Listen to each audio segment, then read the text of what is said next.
Today I want to talk to you about two components of WordPress that you're bound to notice when you log into the back end of your WordPress site: widgets and plugins. Think of widgets as small boxes of content that you can place all over your site, in the header, in a footer, in a sidebar, or even in the body of a particular page or post. There are two kinds of widgets: default widgets that come with every WordPress theme, and specialized ones that you only see with specific themes. Here's the front end of my course website, where you can see some widgets that are in use. You can see that there's a sidebar widget, which has the videos, my trailers for my course. You also see some footer widgets down below. Plugins are little apps that you install on top of your WordPress theme that provide it with additional functionality. So imagine what happens. You plug in a little lamp, and it turns on.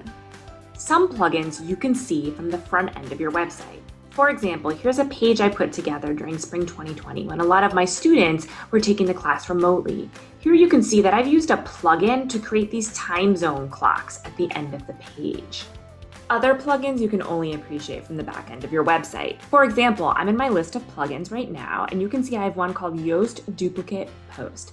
This is a plugin that allows me to clone posts that I've already written. Here I'm in my list of posts, and you'll see there's an option called Clone, and this allows me to make a duplicate copy and then edit the details. It saves so much time, but somebody who's just looking at my website would have no idea that I'm using it.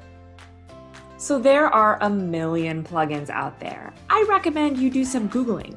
Google things like the top 20 plugins that are recommended for any website. Or perhaps you have a specific need, so you might Google that need and the word plugin to see what comes up. To access the widgets that are available to you, just click on Appearance and Widgets in the back end of your site. You will see a list of all the widgets that are available to you on the left, and on the right you'll see where you're allowed to put widgets on your website.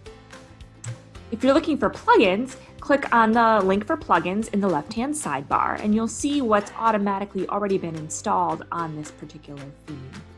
But if you want to add something new, you have to click on Add New, and then run a search in the search window that comes up.